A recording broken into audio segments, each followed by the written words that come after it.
Elles empruntent le même chemin depuis des siècles, le chemin d'une cérémonie appelée « traversée du fleuve ». Mais cette fois, le rite de passage des jeunes filles Maasai sera différent.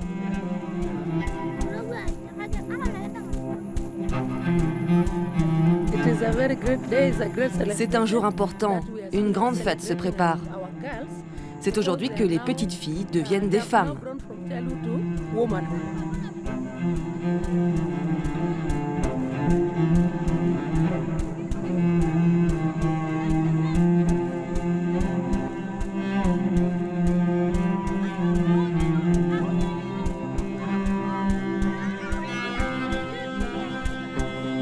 Pendant des décennies, cette fête organisée au début des grandes vacances commençait par la cérémonie de l'excision. Cette année, rien ne change, à un détail près. Au lieu de subir des mutilations rituelles, les petites filles auront droit à 2 jours de ce que l'on appelle ici désormais des leçons de vie.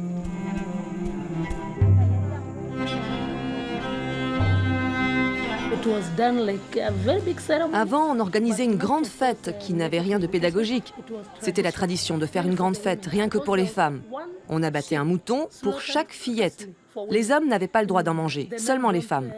Elles mangeaient, s'amusaient et chantaient. Lorsqu'une jeune fille accédait au rang de femme, c'était vraiment une grande fête. Mais avant, ce rite de passage à l'âge adulte s'accompagnait d'un acte atroce. Et Mama Lucy a décidé d'y mettre un terme. L'excision va à l'encontre des droits humains, à l'encontre des droits humains. Une femme est un être humain. Au Kenya, il y a une loi qui protège les femmes, qui leur donne leur libre arbitre. Et cette loi interdit explicitement l'excision. Vous pouvez sentir la douleur que les jeunes filles endurent. Clitoridectomie. Répétez encore une fois.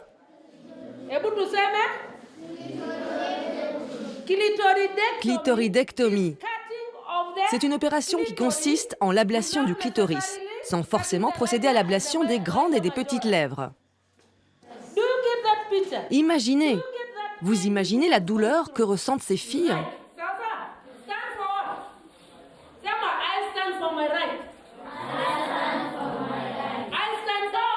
Enseignante à la retraite, Mama Lucy travaille pour l'ONG Amref Health Africa. Dans les villages, elle veut remplacer l'excision par des rites alternatifs, sans mutilation.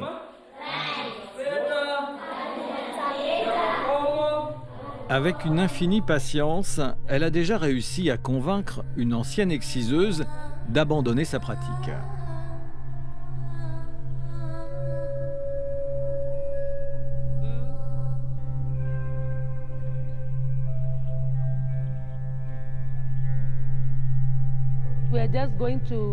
On va vous montrer précisément comment ça se passait avant, mais juste en faisant semblant.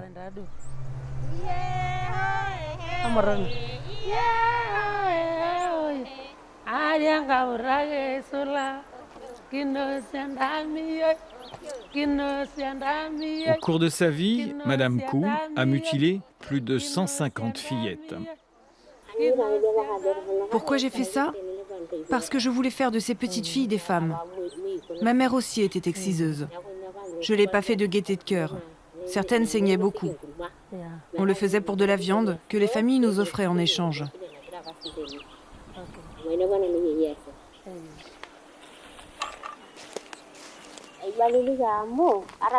J'ai arrêté parce qu'on mariait les fillettes Maasai de plus en plus tôt. Je ne voulais plus qu'on les retire de l'école. Elles étaient immédiatement mariées de force.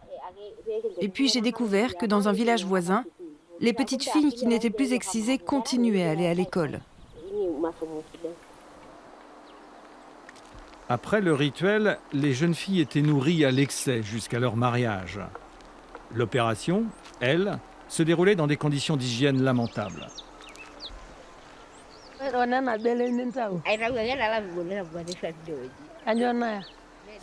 Elle dit qu'elle jetait systématiquement la chair coupée sous le lit. Pourquoi? Pour nourrir les rats? C'est ça. Elle la mettait sous le lit pour que les rats la mangent.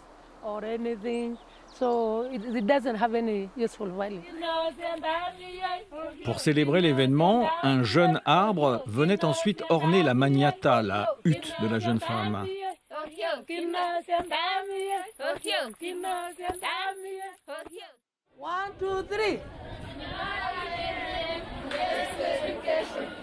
Non à l'excision, oui à l'éducation.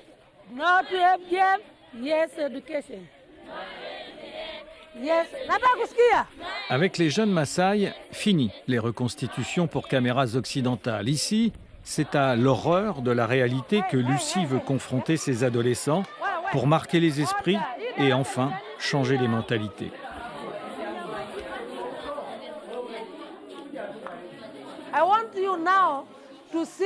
Je veux que vous voyiez de vos yeux à quoi ressemblent les mutilations génitales, d'accord ? On vous a donné des cours à ce sujet. On vous a raconté les atrocités que doit endurer une jeune fille. Maintenant, je voudrais vous montrer comment ça se passe pour que plus tard, vous puissiez le raconter à vos petites sœurs. Pour que vous voyiez contre quoi vous devrez vous-même vous battre.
C'est une expérience extrêmement douloureuse. Je l'ai moi-même subie. Et je m'en souviens encore. Je sais que s'ils voulaient me refaire ça aujourd'hui, je n'accepterais jamais. C'était terrible. Dès la première entaille, vous perdez conscience. Ensuite, vous ne sentez plus rien tellement vous souffrez. C'est un traumatisme immense. Vous vous sentez engourdi, comme assommé.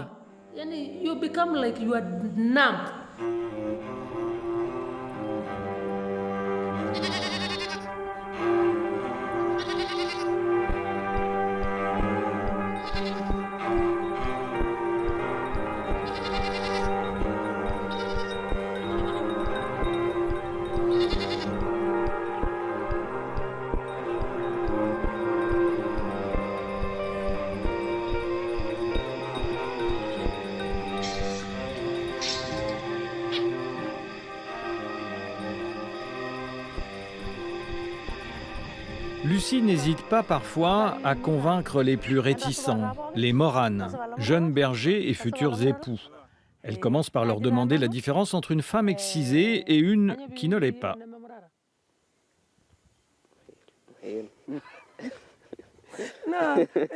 Il dit qu'ils ne savent pas vraiment ce que ça change. Pourtant, ils ont bien l'air sûrs d'une chose.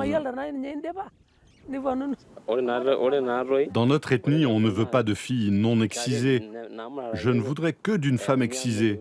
C'est la tradition. Pour ces bergers, qui n'ont pas connu les bancs de l'école, le monde dont ils sont persuadés d'être les maîtres est seulement régi par leurs croyances traditionnelles.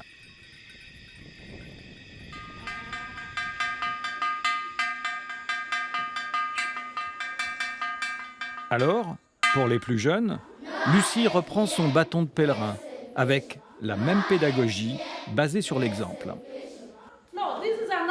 Voici une vulve normale, d'accord? Avec un clitoris, des grandes et des petites lèvres.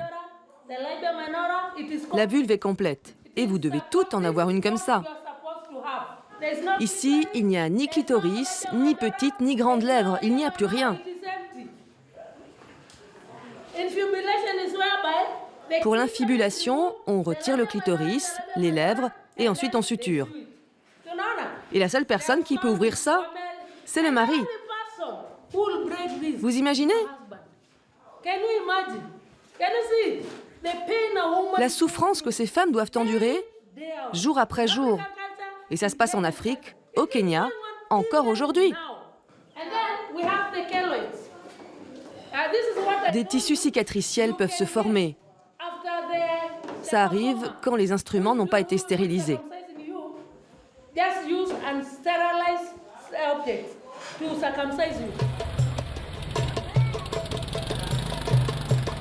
Plus loin, à l'est du Kenya, à la frontière de la Somalie, une région où l'excision est encore très largement pratiquée. Ici, Amref Health Africa soigne les complications générées par les mutilations génitales.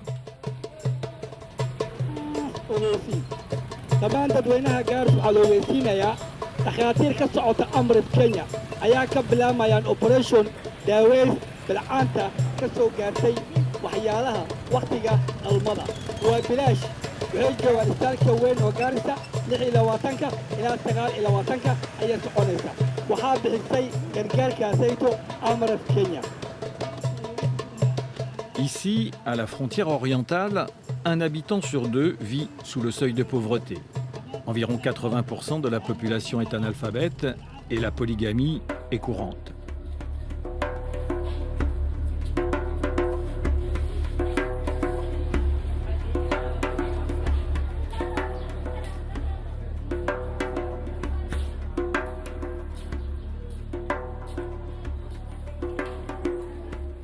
Tous les 3 mois, une équipe de spécialistes de Nairobi se rend à l'hôpital public de Garissa.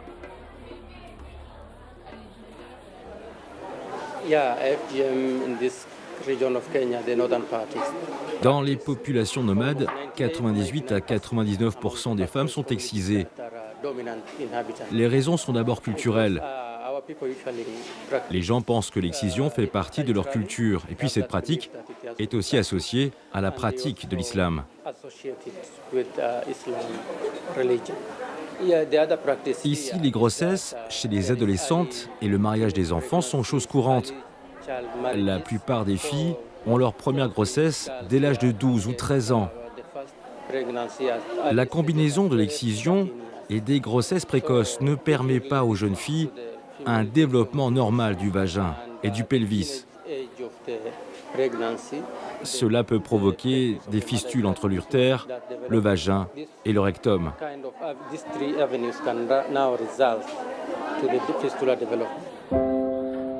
Ce jour-là, une centaine de femmes sont venues des régions désertiques jusqu'à Garissa, le plus souvent à pied et parfois de très loin.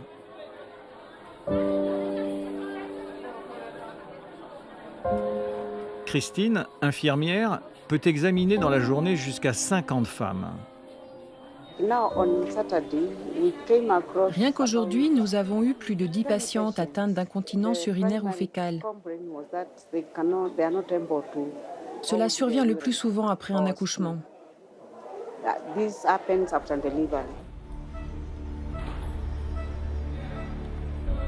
Chaque jour, les gynécologues opèrent entre 5 et 7 femmes. Une fistule est facile à enlever, l'opération coûte seulement 35 €. Pour celles qui n'ont pas les moyens, l'équipe d'Amref réalise l'opération gratuitement. Personne n'est tenu de payer.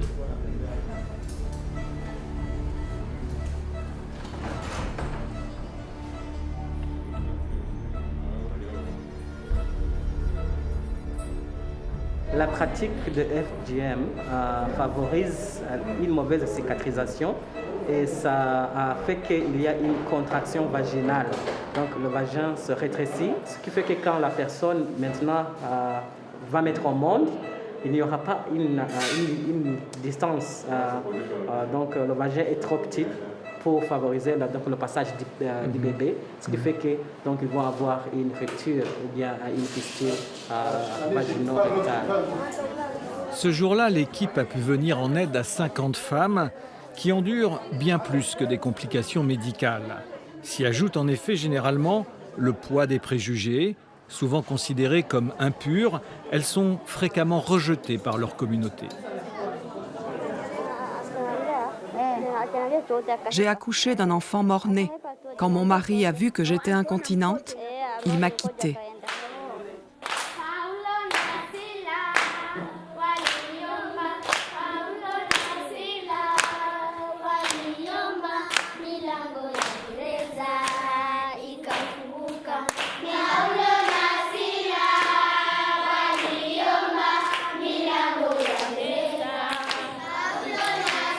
Les cours de Mama Lucie sur le rite alternatif sont suivis aussi bien par les filles que par les garçons, car pour elle, c'est le seul moyen d'agir efficacement.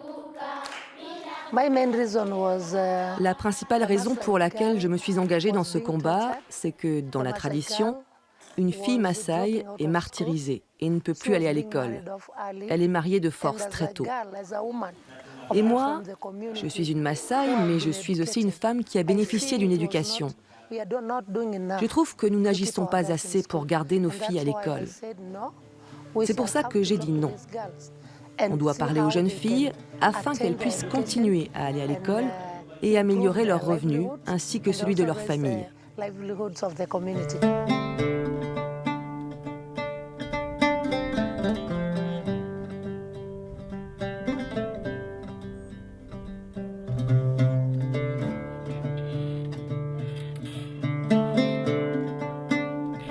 Dans les villages Maasai, il est rare de voir des hommes. Ils surveillent en général les troupeaux, pendant que les femmes assument le rôle de mère et de servante.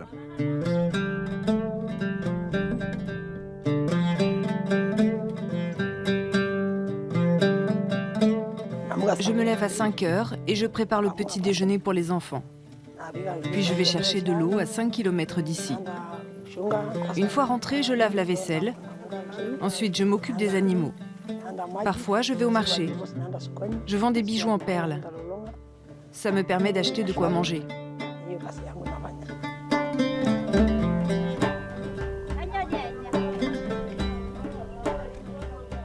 Dans ces petites communautés, la croyance locale veut qu'une femme non excisée empeste, que son clitoris s'agrandisse, qu'elle soit stérile et que quiconque a des relations avec elle soit voué à la mort. Ici, toutes les filles de plus de 10 ans ont été excisées.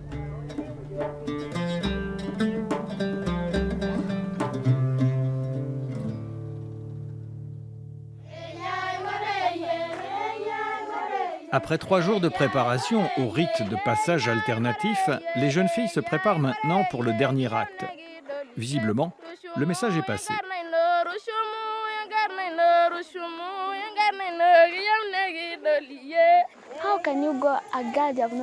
Comment ne pas se faire exciser?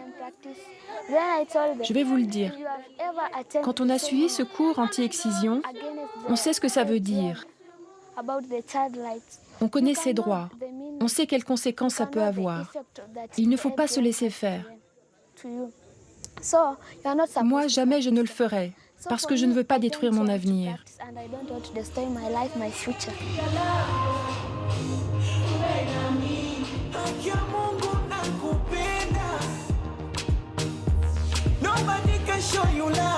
Elles n'ont pas eu la chance de suivre ce cours, mais elles n'en demeurent pas moins déterminées.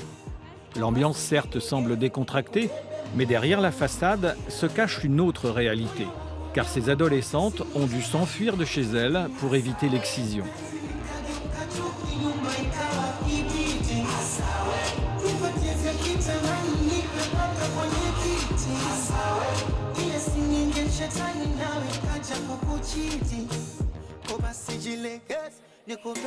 Certaines vivent ici depuis 5 ans. Chez Agnès Pareillo. Elles apprennent à gérer un foyer d'accueil, ce qui pourra peut-être leur être utile plus tard. En 2000, des jeunes filles sont venues me voir parce qu'elles ne voulaient pas être excisées. Comme je n'avais pas la place de les héberger, j'ai eu l'idée de fonder ce foyer pour leur offrir un endroit sûr où se réfugier. Conçu pour 40 jeunes filles, le refuge en accueille aujourd'hui près de 60.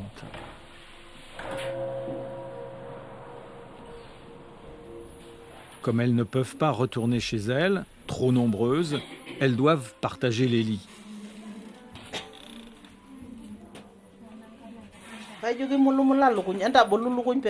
Ces deux adolescentes de 13 ans sont les dernières arrivées. Trop tard. Elles ont déjà vécu l'horreur.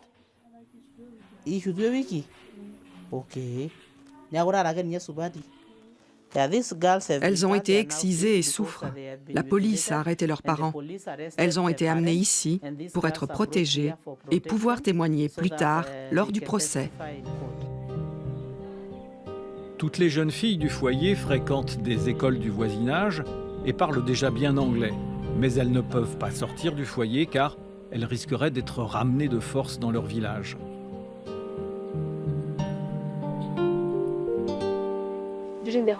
Pendant les vacances, j'habite ici. Quand il y a l'école, je vis à l'internat. Après, je reviens ici.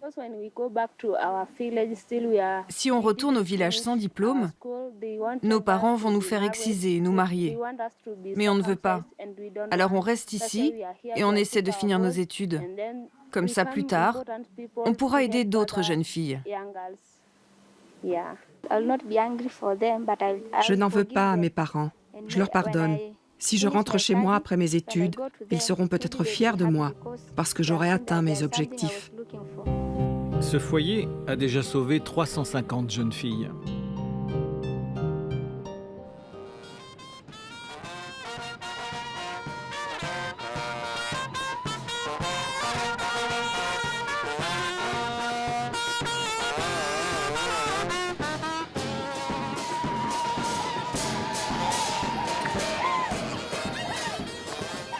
Aujourd'hui, le gouverneur devait honorer de sa présence la cérémonie contre l'excision, mais il s'est contenté de se faire représenter par son épouse. S'engager trop ouvertement pour cette cause risquerait sans doute de lui coûter de nombreux votes.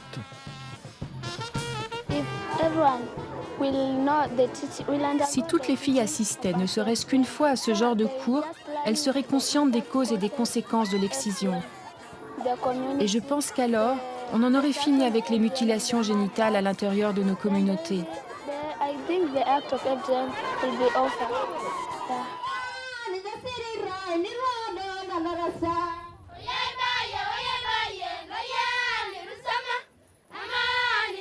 Officiellement, les autorités kenyanes souhaitent éradiquer l'excision d'ici à 2030. Mais pour l'instant, cette déclaration d'intention ne s'est pas encore transformée en véritable déclaration de guerre. Et Lucie se sent un peu seule sur ce front. Je suis frustrée, mais j'ai bon espoir. Si cette année on sauve 50 filles, alors ce sera une victoire. L'an prochain, on en sauvera peut-être 100 et ce sera une victoire. Je ne suis pas découragée, j'ai bon espoir.